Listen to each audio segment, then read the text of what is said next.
ಓಂ ಶಾಂತಿ. ಈ ದಿನದ ಮುರಳಿಯ ದಿನಾಂಕವಾಗಿದೆ 21/2/2026. ಪ್ರಾತಃ ಮುರಳಿ ಬಾಪ್ದಾದ ಮಧುಬನ್. ಮಧುರ ಮಕ್ಕಳೇ, ನೀವು ತಂದೆಯ ಬಳಿ ತಮ್ಮ ಮಲಗಿರುವ ಅದೃಷ್ಟವನ್ನು ಜಾಗೃತ ಮಾಡಿಕೊಳ್ಳಲು ಬಂದಿದ್ದೀರಿ. ಅದೃಷ್ಟ ಬೆಳಗುವುದು ಎಂದರೆ ವಿಶ್ವದ ಮಾಲೀಕರಾಗುವುದು. ಪ್ರಶ್ನೆಯಾಗಿದೆ, ಯಾವ ಔಷಧಿಯು ನೀವು ಮಕ್ಕಳನ್ನು ತಂದೆಯ ಸಮಾನ ಬುದ್ಧಿವಂತರನ್ನಾಗಿ ಮಾಡಿಬಿಡುತ್ತದೆ? ಉತ್ತರ, ಈ ವಿದ್ಯೆಯು ನೀವು ಮಕ್ಕಳಿಗೆ ಬುದ್ಧಿಯ ಔಷಧಿಯಾಗಿದೆ. ಯಾರು ನಿತ್ಯವೂ ವಿದ್ಯೆಯನ್ನು ಓದುವರೋ, ಅರ್ಥಾತ್ ಈ ಔಷಧಿಯನ್ನು ತೆಗೆದುಕೊಳ್ಳುವರೋ, ಅವರ ಬುದ್ಧಿಯು ಪಾರಸವಾಗಿ ಬಿಡುತ್ತದೆ. ಪಾರಸನಾಥ ತಂದೆಯು ಯಾರು ಬುದ್ಧಿವಂತರಿಗೂ ಬುದ್ಧಿವಂತನಾಗಿದ್ದಾರೆ, ಅವರು ನಿಮ್ಮನ್ನು ತನ್ನ ಸಮಾನ ಪಾರಸ ಬುದ್ಧಿಯವರನ್ನಾಗಿ ಮಾಡುತ್ತಾರೆ. ಗೀತೆಯಾಗಿದೆ, ಅದೃಷ್ಟವನ್ನು ಬೆಳಗಿಸಿಕೊಂಡು ಬಂದಿದ್ದೇನೆ. ಓಂ ಶಾಂತಿ. ಗೀತೆಯ ಸಾಲನ್ನು ಕೇಳಿ ಮಧುರಾತಿ ಮಧುರ ಮಕ್ಕಳಿಗೆ ರೋಮಾಂಚನವಾಗಿ ಬಿಡಬೇಕು. ಬಲೆ, ಇದು ಸಾಮಾನ್ಯ ಗೀತೆಯಾಗಿದೆ, ಆದರೆ ಇದರ ಸಾರವನ್ನು ಮತ್ಯಾರೂ ತಿಳಿದುಕೊಂಡಿಲ್ಲ. ತಂದೆಯೇ ಬಂದು ಗೀತೆ, ಶಾಸ್ತ್ರಗಳ ಇತ್ಯಾದಿ ಅರ್ಥವನ್ನು ತಿಳಿಸುತ್ತಾರೆ. ಮಧುರಾತಿ ಮಧುರ ಮಕ್ಕಳು ಇದನ್ನು ತಿಳಿದುಕೊಂಡಿದ್ದೀರಿ. ಕಲಿಯುಗದಲ್ಲಿ ಎಲ್ಲರ ಅದೃಷ್ಟವು ಮಲಗಿಕೊಂಡು ಬಿಟ್ಟಿದೆ. ಸತ್ಯಯುಗದಲ್ಲಿ ಎಲ್ಲರ ಅದೃಷ್ಟವು ಜಾಗೃತವಾಗಿರುತ್ತದೆ. ಮಲಗಿರುವ ಅದೃಷ್ಟವನ್ನು ಜಾಗೃತ ಮಾಡುವವರು ಮತ್ತು ಶ್ರೀಮತ ಕೊಡುವವರು ಅಥವಾ ಪುರುಷಾರ್ಥ ಮಾಡಿಸುವವರು ಒಬ್ಬರೇ ತಂದೆಯಾಗಿದ್ದಾರೆ. ಅವರೇ ಕುಳಿತು ಮಕ್ಕಳ ಅದೃಷ್ಟವನ್ನು ಬೆಳಗಿಸುತ್ತಾರೆ. ಹೇಗೆ ಮಕ್ಕಳು ಜನ್ಮ ಪಡೆಯುತ್ತಿದ್ದಂತೆಯೇ ಅದೃಷ್ಟವು ಜಾಗೃತವಾಗುತ್ತದೆ. ಮಗುವಿನ ಜನ್ಮವಾಗುತ್ತಿದ್ದಂತೆಯೇ ಅವರಿಗೆ ನಮ್ಮ ವಾರಸುದಾರನು ಜನ್ಮ ಪಡೆದನೆಂದು ಅರ್ಥವಾಗಿ ಬಿಡುತ್ತದೆ. ಹಾಗೆಯೇ ಇದು ಬೇಹದ್ದಿನ ಮಾತಾಗಿದೆ. ಮಕ್ಕಳಿಗೆ ತಿಳಿದಿದೆ, ಕಲ್ಪ ಕಲ್ಪವು ನಮ್ಮ ಅದೃಷ್ಟವು ಬೆಳಗುತ್ತದೆ ಮತ್ತೆ ಮಲಗಿಬಿಡುತ್ತದೆ. ಪಾವನರಾದಾಗ ಅದೃಷ್ಟವು ಬೆಳಗುತ್ತದೆ. ಪಾವನ ಗೃಹಸ್ಥಾಶ್ರಮವೆಂದು ಹೇಳಲಾಗುತ್ತದೆ. ಆಶ್ರಮ ಶಬ್ದವು ಪವಿತ್ರವಾಗಿರುತ್ತದೆ. ಪವಿತ್ರ ಗೃಹಸ್ಥಾಶ್ರಮ ಅದಕ್ಕೆ ವಿರುದ್ಧವಾಗಿದೆ. ಅಪವಿತ್ರ ಪತಿತ ಗೃಹಸ್ಥ ಧರ್ಮ ಅದಕ್ಕೆ ಆಶ್ರಮವೆಂದು ಹೇಳುವುದಿಲ್ಲ. ಎಲ್ಲರದು ಗೃಹಸ್ಥ ಧರ್ಮವಾಗಿದೆ. ಪ್ರಾಣಿಗಳಲ್ಲಿಯೂ ಇದೆ, ಏಕೆಂದರೆ ಎಲ್ಲವೂ ಮಕ್ಕಳಿಗೆ ಜನ್ಮ ಕೊಡುತ್ತದೆ. ಪ್ರಾಣಿಗಳು ಸಹ ಗೃಹಸ್ಥ ಧರ್ಮದಲ್ಲಿವೆ ಎಂದು ಹೇಳಲಾಗುತ್ತದೆ. ಈಗ ಮಕ್ಕಳು ತಿಳಿದುಕೊಂಡಿದ್ದೀರಿ, ನಾವು ಸ್ವರ್ಗದಲ್ಲಿ ಪವಿತ್ರ ಗೃಹಸ್ಥ ಆಶ್ರಮದಲ್ಲಿದ್ದೆವು. ದೇವಿ ದೇವತೆಗಳಾಗಿದ್ದೆವು. ಸರ್ವಗುಣ ಸಂಪನ್ನರು, 16 ಕಲಾ ಸಂಪೂರ್ಣರು ಎಂದು ಅವರ ಮಹಿಮೆಯನ್ನು ಹಾಡುತ್ತಾರೆ. ನೀವು ಸಹ ಹಾಡುತ್ತಿದ್ದೀರಿ. ಈಗ ನಿಮಗೆ ತಿಳಿದಿದೆ, ನಾವು ಪುನಃ ಮನುಷ್ಯರಿಂದ ದೇವತೆಗಳಾಗುತ್ತಿದ್ದೇವೆ. ಮನುಷ್ಯರಿಂದ ದೇವತೆಗಳನ್ನಾಗಿ ಮಾಡಿದರು ಎಂದು ಗಾಯನವಿದೆ. ಬ್ರಹ್ಮ ವಿಷ್ಣು ಶಂಕರನಿಗೂ ದೇವತೆ ಎಂದು ಹೇಳುತ್ತಾರೆ. ಬ್ರಹ್ಮ ದೇವತಾಯ ನಮಃ ಎಂದು ಹೇಳುತ್ತಾರೆ. ಮತ್ತೆ ಶಿವ ಪರಮಾತ್ಮಾಯ ನಮಃ ಎಂದು ಹೇಳುತ್ತಾರೆ. ಅದರ ಅರ್ಥವನ್ನು ನೀವು ತಿಳಿದುಕೊಂಡಿದ್ದೀರಿ. ಅವರಂತೂ ಕೇವಲ ಅಂಧಶ್ರದ್ಧೆಯಿಂದ ಹೇಳಿಬಿಡುತ್ತಾರೆ. ಶಂಕರ ದೇವತಾಯ ನಮಃ ಎಂದು ಹೇಳುತ್ತಾರೆ. ಶಿವನಿಗೆ ಶಿವ ಪರಮಾತ್ಮಾಯ ನಮಃ ಎಂದು ಹೇಳುತ್ತಾರೆ.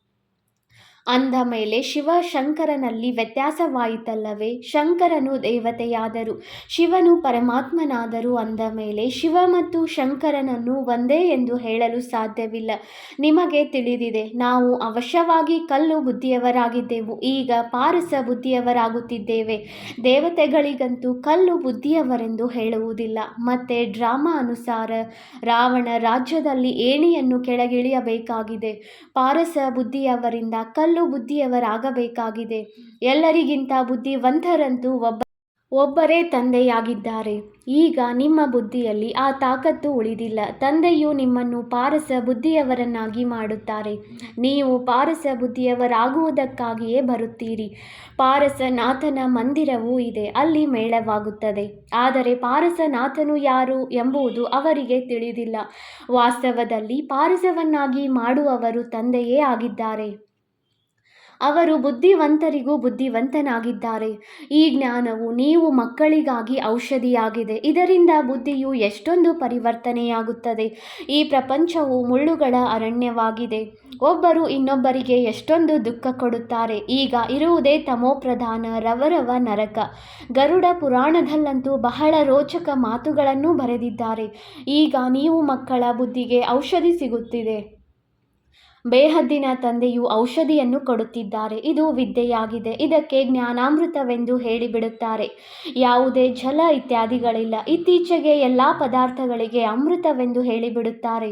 ಗಂಗಾ ಜಲಕ್ಕೂ ಅಮೃತವೆಂದು ಹೇಳಿಬಿಡುತ್ತಾರೆ. ದೇವತೆಗಳ ಪಾದಗಳನ್ನು ತೊಳೆದು ನೀರನ್ನು ಇಡುತ್ತಾರೆ. ಅದಕ್ಕೆ ಅಮೃತವೆಂದು ಹೇಳುತ್ತಾರೆ. ಇದು ಸಹ ಬುದ್ಧಿಯಿಂದ ತಿಳಿದುಕೊಳ್ಳುವ ಮಾತಲ್ಲವೇ? ಈ ಅಂಚಲಿಯು ಅಮೃತವೇ ಅಥವಾ ಪತಿತ ಪಾವನ ಗಂಗಾಜಲವು ಅಮೃತವೇ? ಯಾರು ಅಂಚಲಿಯನ್ನು ಕೊಡುವರೋ ಅವರು ಇದು ಪತಿತರನ್ನು ಪಾವನ ಮಾಡುವಂಥದ್ದಾಗಿದೆ ಎಂದು ಹೇಳುವುದಿಲ್ಲ. ಗಂಗಾಜಲಕ್ಕೆ ಪತಿತ ಪಾವನ ಎಂದು ಹೇಳುತ್ತಾರೆ. ಮನುಷ್ಯರು ಸಾಯುವಾಗ ಗಂಗಾಜಲವು ಬಾಯಲ್ಲಿ ಇರಲಿ ಎಂದು ಹೇಳುತ್ತಾರೆ. ಅರ್ಜುನನು ಬಾಣ ಹೊಡೆದನು ಮತ್ತೆ ಅಮೃತ ಜಲವನ್ನು ಕುಡಿಸಿದನೆಂದು ಹೇಳುತ್ತಾರೆ. ನೀವು ಮಕ್ಕಳು ಯಾವುದೇ ಬಾಣ ಇತ್ಯಾದಿಯನ್ನು ಹೊಡೆಯುವುದಿಲ್ಲ. ಒಂದು ಹಳ್ಳಿ ಇದೆ, ಅಲ್ಲಿ ಬಾಣಗಳಿಂದಲೇ ಹೊಡೆದಾಡುತ್ತಾರೆ. ಅಲ್ಲಿನ ರಾಜನಿಗೆ ಈಶ್ವರನ ಅವತಾರವೆಂದು ಹೇಳುತ್ತಾರೆ. ಆದರೆ ಯಾರೂ ಈಶ್ವರನ ಅವತಾರನಾಗಲು ಸಾಧ್ಯವಿಲ್ಲ. ವಾಸ್ತವದಲ್ಲಿ ಸತ್ಯವಾದ ಸದ್ಗುರುವು ಒಬ್ಬರೇ ಆಗಿದ್ದಾರೆ. ಅವರು ಸರ್ವರ ಸದ್ಗತಿದಾತನಾಗಿದ್ದಾರೆ. ಎಲ್ಲ ಆತ್ಮರನ್ನು ಜೊತೆ ಕರೆದುಕೊಂಡು ಹೋಗುತ್ತಾರೆ. ತಂದೆಯ ವಿನಃ ಮತ್ಯಾರೂ ಹಿಂತಿರುಗಿ ಹೋಗಲು ಸಾಧ್ಯವಿಲ್ಲ. ಬ್ರಹ್ಮನಲ್ಲಿ ಲೀನವಾಗುವ ಮಾತೂ ಇಲ್ಲ. ಈ ನಾಟಕವು ಮಾಡಲ್ಪಟ್ಟಿದೆ. ಸೃಷ್ಟಿ ಚಕ್ರವು ಅನಾದಿಯಾಗಿ ಸುತ್ತುತ್ತಲೇ ಇರುತ್ತದೆ. ವಿಶ್ವದ ಇತಿಹಾಸ ಭೂಗೋಳವು ಹೇಗೆ ಪುನರಾವರ್ತನೆ ಆಗುತ್ತದೆ ಎಂಬುದನ್ನು ನೀವೀಗ ತಿಳಿದುಕೊಂಡಿದ್ದೀರಿ. ಮತ್ಯಾರೂ ತಿಳಿದುಕೊಂಡಿಲ್ಲ. ಮನುಷ್ಯರು ಅರ್ಥಾತ್ ಆತ್ಮರು ತನ್ನ ರಚಯಿತ ತಂದೆಯನ್ನೇ ಅರಿತುಕೊಂಡಿಲ್ಲ. ಅವರನ್ನು ಓ ಗಾಡ್ ಫಾದರ್ ಎಂದು ನೆನಪು ಮಾಡುತ್ತಾರೆ. ಹದ್ದಿನ ತಂದೆಗೆ ಎಂದೂ ಗಾಡ್ ಫಾದರ್ ಎಂದು ಹೇಳುವುದಿಲ್ಲ. ಗಾಡ್ ಫಾದರ್ ಎಂಬ ಶಬ್ದವನ್ನು ಬಹಳ ಗೌರವದಿಂದ ಹೇಳುತ್ತಾರೆ. ಅವರಿಗೆ ಪತಿತ ಪಾವನ, ದುಃಖಹರ್ತ, ಸುಖಕರ್ತನೆಂದು ಹಾಡುತ್ತಾರೆ.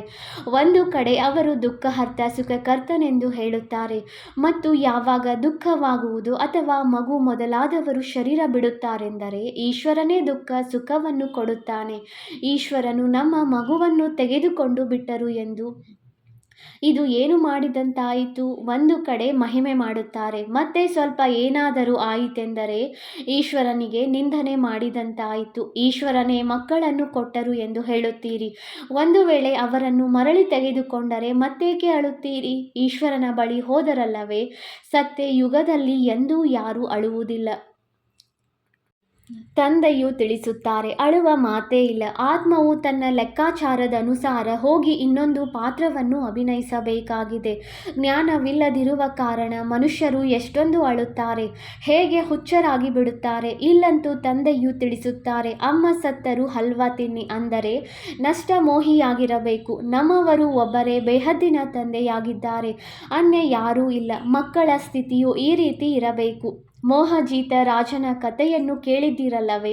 ಇವೆಲ್ಲವೂ ದಂತಕಥೆಗಳಾಗಿವೆ. ಸತ್ಯಯುಗದಲ್ಲಿ ಎಂದೂ ದುಃಖದ ಮಾತಿರುವುದಿಲ್ಲ, ಎಂದೂ ಅಕಾಲ ಮೃತ್ಯುವೂ ಆಗುವುದಿಲ್ಲ. ಮಕ್ಕಳಿಗೆ ತಿಳಿದಿದೆ, ನಾವು ಕಾಲದ ಮೇಲೆ ಜಯ ಗಳಿಸುತ್ತೇವೆ. ತಂದೆಗೆ ಮಹಾಕಾಲನೆಂದು ಹೇಳುತ್ತಾರೆ. ಕಾಲರ ಕಾಲನು ನಿಮಗೆ ಕಾಲದ ಮೇಲೆ ವಿಜಯವನ್ನು ಪ್ರಾಪ್ತಿ ಮಾಡಿಸುತ್ತಾರೆ. ಕಾಲವೆಂದೂ ಕಬಳಿಸುವುದಿಲ್ಲ. ಕಾಲವು ಆತ್ಮನನ್ನಂತೂ ಕಬಳಿಸಲು ಸಾಧ್ಯವಿಲ್ಲ. ಆತ್ಮವು ಒಂದು ಶರೀರವನ್ನು ಬಿಟ್ಟು ಇನ್ನೊಂದನ್ನು ತೆಗೆದುಕೊಳ್ಳುತ್ತದೆ. ಅದಕ್ಕೆ ಕಾಲವು ತಿಂದು ಬಿಟ್ಟಿತೆಂದು ಹೇಳುತ್ತಾರೆ. ಬಾಕಿ ಕಾಲವೆಂದರೆ ಯಾವುದೇ ಒಂದು ವಸ್ತುವಲ್ಲ. ಮನುಷ್ಯರು ಮಹಿಮೆ ಹಾಡುತ್ತಿರುತ್ತಾರೆ, ಏನನ್ನು ತಿಳಿದುಕೊಂಡಿಲ್ಲ. ಅಚ್ಯುತಂ ಕೇಶವಂ ಎಂದು ಹಾಡುತ್ತಾರೆ, ಅರ್ಥವೇನು ಗೊತ್ತಿಲ್ಲ. ಮನುಷ್ಯರು ತಿಳುವಳಿಕೆಯಿಂದ ಸಂಪೂರ್ಣ ಹೊರಗಿದ್ದಾರೆ. ತಂದೆಯು ತಿಳಿಸುತ್ತಾರೆ, ಈ ಪಂಚವಿಕಾರಗಳು ನಮ್ಮ ಬುದ್ಧಿಯನ್ನು ಎಷ್ಟು ಕೆಡಿಸಿಬಿಡುತ್ತದೆ. ಎಷ್ಟೊಂದು ಮನುಷ್ಯರು ಬದರಿನಾಥ್ ಮೊದಲಾದ ಕಡೆ ಹೋಗುತ್ತಾರೆ. ಇಂದು 2 ಲಕ್ಷ ಮಂದಿ ಹೋದರು, 4 ಲಕ್ಷ ಮಂದಿ ಹೋದರು. ದೊಡ್ಡ ದೊಡ್ಡ ಅಧಿಕಾರಿಗಳು ಸಹ ತೀರ್ಥಯಾತ್ರೆ ಮಾಡಲು ಹೋಗುತ್ತಾರೆ. ನೀವಂತೂ ಎಲ್ಲಿಗೂ ಹೋಗುವುದಿಲ್ಲ. ಆದ್ದರಿಂದ ಈ ಬಿಕೆಗಳು ನಾಸ್ತಿಕರಾಗಿದ್ದಾರೆ, ಏಕೆಂದರೆ ಭಕ್ತಿ ಮಾಡುವುದಿಲ್ಲ ಎಂದು ಹೇಳುತ್ತಾರೆ. ಆದರೆ ನೀವು ಹೇಳುತ್ತೀರಿ, ಯಾರು ಭಗವಂತನನ್ನು ಅರಿತುಕೊಂಡಿಲ್ಲವೋ ಅವರು ನಾಸ್ತಿಕರಾಗಿದ್ದಾರೆ. ತಂದೆಯನ್ನು ಯಾರು ಅರಿತುಕೊಂಡಿಲ್ಲ. ಇದಕ್ಕೆ ಅನಾಥರ ಪ್ರಪಂಚವೆಂದು ಹೇಳಲಾಗುತ್ತದೆ.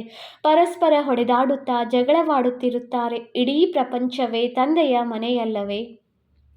ತಂದೆಯು ಇಡೀ ಪ್ರಪಂಚದ ಮಕ್ಕಳನ್ನು ಪತಿತರಿಂದ ಪಾವನ ಮಾಡಲು ಬರುತ್ತಾರೆ. ಅವಶ್ಯವಾಗಿ ಅರ್ಧಕಲ್ಪ ಪಾವನ ಪ್ರಪಂಚವಿತ್ತಲ್ಲವೇ? ರಾಮರಾಜ್ಯ, ರಾಮ ಪ್ರಜೆ, ರಾಮ ಸಾಹುಕಾರ ಎಂದು ಹಾಡುತ್ತಾರೆ.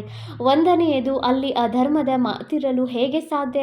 ಅಲ್ಲಿ ಹಸು ಹುಲಿ ಒಟ್ಟಿಗೆ ನೀರು ಕುಡಿಯುತ್ತದೆ ಎಂದು ಹೇಳುತ್ತಾರೆ. ಅಂದಾಗ ಅಲ್ಲಿ ರಾವಣ ಮೊದಲಾದವರು ಎಲ್ಲಿಂದ ಬರುವರು ತಿಳಿದುಕೊಂಡಿಲ್ಲ. ಹೊರಗಿನವರಂತೂ ಈ ಮಾತುಗಳನ್ನು ಕೇಳಿ ನಗುತ್ತಾರೆ. ನೀವು ಮಕ್ಕಳು ತಿಳಿದುಕೊಂಡಿದ್ದೀರಿ.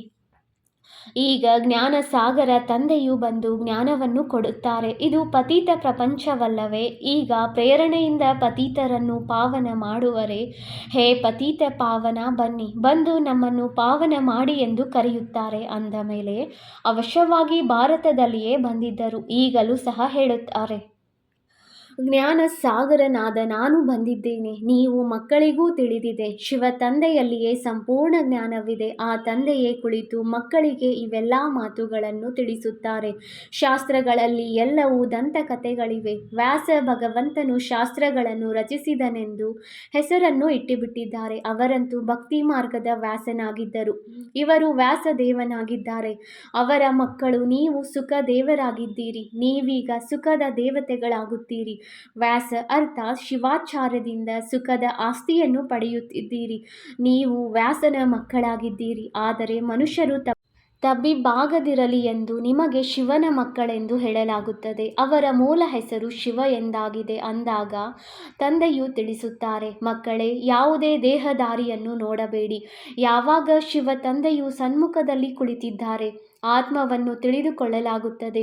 ಅದೇ ರೀತಿ ಪರಮಾತ್ಮನನ್ನು ಸಹ ತಿಳಿದುಕೊಳ್ಳಲಾಗುತ್ತದೆ. ಅವರು ಪರಮಪಿತ ಪರಮಾತ್ಮ ಶಿವನಾಗಿದ್ದಾರೆ. ಅವರೇ ಬಂದು ಪತಿತರಿಂದ ಪಾವನರಾಗುವ ಮಾರ್ಗವನ್ನು ತಿಳಿಸುತ್ತಾರೆ. ಹೇಳುತ್ತಾರೆ, ನಾನು ನೀವಾತ್ಮರ ತಂದೆಯಾಗಿದ್ದೇನೆ.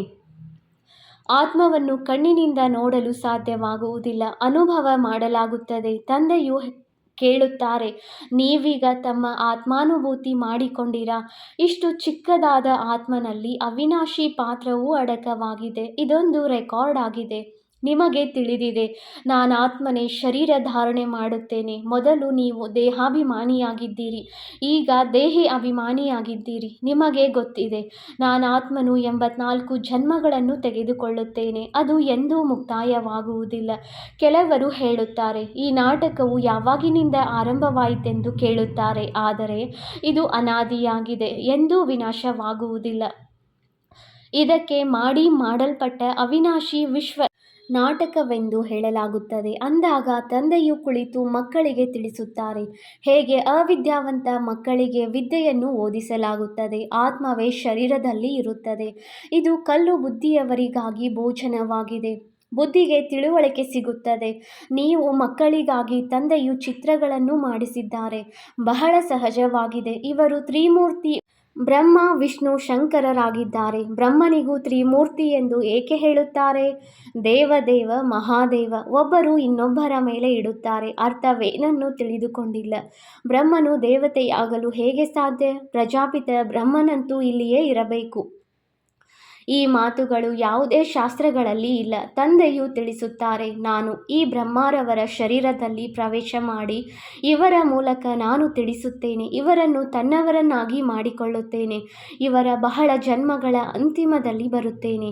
ಇವರೂ ಸಹ ಪಂಚವಿಕಾರಗಳ ಸನ್ಯಾಸ ಮಾಡುತ್ತಾರೆ. ಸನ್ಯಾಸ ಮಾಡುವವರಿಗೆ ಯೋಗಿ ಋಷಿಗಳೆಂದು ಹೇಳಲಾಗುತ್ತದೆ. ನೀವೀಗ ರಾಜ ಋಷಿಗಳಾಗಿದ್ದೀರಿ. ಪಂಚವಿಕಾರಗಳ ಸನ್ಯಾಸವನ್ನು ಮಾಡಿದ್ದೀರಿ. ಆದ್ದರಿಂದ ಹೆಸರು ಬದಲಾಗುತ್ತದೆ. ನೀವಂತೂ ರಾಜಯೋಗಿಗಳಾಗಿದ್ದೀರಿ. ಪ್ರತಿಜ್ಞೆ ಮಾಡುತ್ತೀರಿ. ಆ ಸನ್ಯಾಸಿಗಳಾದರೂ ಮನೆ ಮಠವನ್ನು ಬಿಟ್ಟು ಹೊರಟು ಹೋಗುತ್ತಾರೆ. ಇಲ್ಲಂತೂ ಸ್ತ್ರೀ ಪುರುಷರು ಒಟ್ಟಿಗೆ ಇರುತ್ತೀರಿ. ನಾವೆಂದೂ ವಿಕಾರದಲ್ಲಿ ಹೋಗುವುದಿಲ್ಲವೆಂದು ಪ್ರತಿಜ್ಞೆ ಮಾಡುತ್ತೀರಿ. ಮೂಲ ಮಾತೆ ವಿಕಾರದ್ದಾಗಿದೆ. ನೀವು ಮಕ್ಕಳಿಗೆ ತಿಳಿದಿದೆ, ಶಿವ ತಂದೆಯು ರಚಯಿತನಾಗಿದ್ದಾರೆ. ಅವರು ಹೊಸ ರಚನೆಯನ್ನು ರಚಿಸುತ್ತಾರೆ. ಅವರು ಬೀಜರೂಪ ಸತ್ ಚಿತ್ ಆನಂದ ಸಾಗರ ಜ್ಞಾನ ಸಾಗರನಾಗಿದ್ದಾರೆ. ಸ್ಥಾಪನೆ ವಿನಾಶ ಪಾಲನೆ ಹೇಗೆ ಮಾಡುತ್ತಾರೆ? ಇದು ತಂದೆಗೆ ಗೊತ್ತಿದೆ, ಮನುಷ್ಯರಿಗೆ ಗೊತ್ತಿಲ್ಲ. ನೀವು ಬೀಕೆಗಳಂತೂ ಪ್ರಪಂಚದ ವಿನಾಶ ಮಾಡುತ್ತೀರಿ ಎಂದು ತಟ್ಟನೆ ಹೇಳಿಬಿಡುತ್ತಾರೆ. ಒಳ್ಳೆಯದು. ನಿಮ್ಮ ಬಾಯಲ್ಲಿ ಗುಲಾಬ್ ಜಾಮೂನ್. ಇವರಂತೂ ವಿನಾಶಕ್ಕಾಗಿ ನಿಮಿತ್ತರಾಗಿದ್ದಾರೆ. ಶಾಸ್ತ್ರಗಳನ್ನಾಗಲಿ ಭಕ್ತಿಯನ್ನಾಗಲಿ ಗುರುಗಳನ್ನಾಗಲಿ ಒಪ್ಪುವುದಿಲ್ಲ. ಕೇವಲ ತಮ್ಮ ದಾದಾರವರನ್ನು ಒಪ್ಪುತ್ತಾರೆಂದು ಹೇಳುತ್ತಾರೆ. ಆದರೆ ಸ್ವಯಂ ತಂದೆಯು ತಿಳಿಸುತ್ತಾರೆ, ಇವರದು ಪತಿತ ಶರೀರವಾಗಿದೆ. ನಾನು ಇವರಲ್ಲಿ ಪ್ರವೇಶ ಮಾಡಿದ್ದೇನೆ. ಪತಿತ ಪ್ರಪಂಚದಲ್ಲಿ ಯಾರೂ ಪಾವನರು ಇರುವುದಿಲ್ಲ. ಮನುಷ್ಯರು ಹೇಳಿಕೆ ಕೇಳಿಕೆ ಮಾತುಗಳನ್ನು ಕೇಳಿಸಿಕೊಂಡು ಅದನ್ನೇ ಹೇಳಿಬಿಡುತ್ತಾರೆ. ಇಂತಹ ಹೇಳಿಕೆ ಕೇಳಿಕೆಯ ಮಾತುಗಳಿಂದಲೇ ಭಾರತವು ದುರ್ಗತಿಯನ್ನು ಹೊಂದಿದೆ. ಆದ್ದರಿಂದ ತಂದೆಯು ಬಂದು ಸತ್ಯವನ್ನು ತಿಳಿಸಿ ಎಲ್ಲರ ಸದ್ಗತಿ ಮಾಡುತ್ತಾರೆ. ಒಳ್ಳೆಯದು. ಮಧುರಾತಿ ಮಧುರ ಅಗಲಿ ಹೋಗಿ ಮರಳಿ ಸಿಕ್ಕಿರುವ ಮಕ್ಕಳ ಪ್ರತಿ ಮಾತಾಪಿತೆ ಬಾಪ್ದಾದಾರವರ ನೆನಪು, ಪ್ರೀತಿ ಹಾಗೂ ಸುಪ್ರಭಾತ. ಆತ್ಮಿಕ ಮಕ್ಕಳಿಗೆ ಆತ್ಮಿಕ ತಂದೆಯ ನಮಸ್ತೆ. ನಾವು ಆತ್ಮಿಕ ಮಕ್ಕಳಿಂದ ಆತ್ಮಿಕ ತಂದೆಗೆ ನೆನಪು, ಪ್ರೀತಿ ಹಾಗೂ ನಮಸ್ತೆ ನಮಸ್ತೆ ನಮಸ್ತೆ. ಧಾರಣೆಗಾಗಿ ಮುಖ್ಯ ಸಾರ. Point number 1. ತಂದೆಯಿಂದ ಸುಖದ ಆಸ್ತಿಯನ್ನು ತೆಗೆದುಕೊಂಡು ಸುಖದ ದೇವತೆಗಳಾಗಬೇಕಾಗಿದೆ. ಎಲ್ಲರಿಗೆ ಸುಖ ಕೊಡಬೇಕಾಗಿದೆ. ರಾಜ ಋಷಿಗಳಾಗಲು ಸರ್ವ ವಿಕಾರಗಳ ಸನ್ಯಾಸ ಮಾಡಬೇಕಾಗಿದೆ. Point number 2. ವಿದ್ಯೆಯ ಸತ್ಯವಾದ ಟಾನಿಕ್ ಆಗಿದೆ. ಸದ್ಗತಿಗಾಗಿ ಹೇಳಿಕೆ ಕೇಳಿಕೆ ಮಾತುಗಳನ್ನು ಬಿಟ್ಟು ಶ್ರೀಮತದಂತೆ ನಡೆಯಬೇಕಾಗಿದೆ. ಒಬ್ಬ ತಂದೆಯಿಂದಲೇ ಕೇಳಬೇಕಾಗಿದೆ. ಮೋಹಜೀತರೂ ಆಗಬೇಕಾಗಿದೆ. ವರದಾನ: ತಮ್ಮ ಸತ್ಯ ಸಂಸ್ಕಾರಗಳನ್ನು ಸ್ಮೃತಿಗೆ ತಂದುಕೊಂಡು ಸದಾ ಹರ್ಷಿತವಾಗಿ ಇರುವಂತಹ ಜ್ಞಾನ ಸ್ವರೂಪ ಭವ. ಯಾವ ಮಕ್ಕಳು ಜ್ಞಾನದ ಸ್ಮರಣೆ ಮಾಡುತ್ತಾ ಅದರ ಸ್ವರೂಪರಾಗುವರು ಅವರು ಸದಾ ಹರ್ಷಿತವಾಗಿ ಇರುತ್ತಾರೆ. ಸದಾ ಹರ್ಷಿತವಾಗಿರುವುದು ಬ್ರಾಹ್ಮಣ ಜೀವನದ ಸತ್ಯ ಸಂಸ್ಕಾರವಾಗಿದೆ. ದಿವ್ಯ ಗುಣಗಳು ತಮ್ಮ ವಸ್ತುವಾಗಿದೆ. ಅವಗುಣವು ಮಾಯೆಯ ವಸ್ತುವಾಗಿದೆ. ಅದೇ ಸಂಘ ದೋಷದಿಂದ ಬಂದುಬಿಟ್ಟಿದೆ. ಈಗ ಅದರಿಂದ ಹಿಂತಿರುಗಿ ಹಾಗೂ ತಮ್ಮ ಸರ್ವಶಕ್ತಿವಂತನ ಸ್ಥಿತಿಯಲ್ಲಿ ಇರುತ್ತೀರೆಂದರೆ ಸದಾ ಹರ್ಷಿತವಾಗಿ ಇರುತ್ತೀರಿ. ಯಾವುದೇ ಆಸುರಿ ಅಥವಾ ವ್ಯರ್ಥ ಸಂಸ್ಕಾರವು ತಮ್ಮ ಮುಂದೆ ಬರುವ ಸಾಹಸವನ್ನು ಇಡುವುದಕ್ಕೆ ಸಾಧ್ಯವಿಲ್ಲ. ಸ್ಲೋಗನ್: ಸಂಪೂರ್ಣತೆಯ ಲಕ್ಷ್ಯವನ್ನು ತಮ್ಮ ಮುಂದೆ ಇಟ್ಟುಕೊಳ್ಳುತ್ತೀರೆಂದರೆ ಸಂಕಲ್ಪದಲ್ಲಿಯೂ ಯಾವುದೇ ಆಕರ್ಷಣೆಯು ಆಕರ್ಷಿಸಲು ಸಾಧ್ಯವಿಲ್ಲ. ಅವ್ಯಕ್ತ ಸೂಚನೆ: ಏಕತೆ ಮತ್ತು ವಿಶ್ವಾಸದ ಗುಣಲಕ್ಷಣಗಳ ಮೂಲಕ ಸಫಲತಾ ಸಂಪನ್ನರಾಗಿರಿ. ಏಕತೆಗಾಗಿ ಒಂದು ಆತ್ಮಿಕ ತಾಯತವನ್ನು ಸದಾ ತಮ್ಮ ಹತ್ತಿರ ಇಟ್ಟುಕೊಳ್ಳಿ. ಗೌರವ ಕೊಡುವುದೇ ಗೌರವ ತೆಗೆದುಕೊಳ್ಳುವುದಾಗಿದೆ. ಈ ಗೌರವದ ರೆಕಾರ್ಡ್ ಸಫಲತೆಯ ಅವಿನಾಶಿ ರೆಕಾರ್ಡ್ ಆಗುವುದು. ಮುಖದಲ್ಲಿ ಒಂದೇ ಸಫಲತೆಯ ಮಂತ್ರವಾಗಿದೆ. ಮೊದಲು ನೀವು ಈ ಮಹಾಮಂತ್ರವನ್ನು ಮನಸ್ಸಿನಲ್ಲಿ ಪಕ್ಕಾ ಮಾಡಿಕೊಳ್ಳಿ. ಯಥಾರ್ಥ ರೂಪದಿಂದ ಮೊದಲು ನಾನು ಎನ್ನುವುದು ಅಳಿಸಿ ಇನ್ನೊಬ್ಬರನ್ನು ಮುಂದುವರಿಸುವುದೇ ತಮ್ಮನ್ನು ಮುಂದುವರಿಸಿಕೊಳ್ಳುವುದಾಗಿದೆ ಎಂದು ತಿಳಿಯುತ್ತಾ ಈ ಮಹಾಮಂತ್ರವನ್ನು ಮುಂದುವರಿಸುತ್ತಾ ಸಫಲತೆಯನ್ನು ಪಡೆದುಕೊಳ್ಳುತ್ತೀರಿ. ಈ ಮಂತ್ರ ಮತ್ತು ತಾಯತ ಸದಾ ಜೊತೆ ಇರಲಿ. ಆಗ ಪ್ರತ್ಯಕ್ಷತೆಯ ಡಂಗುರ ಸಾರುವುದು. ಓಂ ಶಾಂತಿ.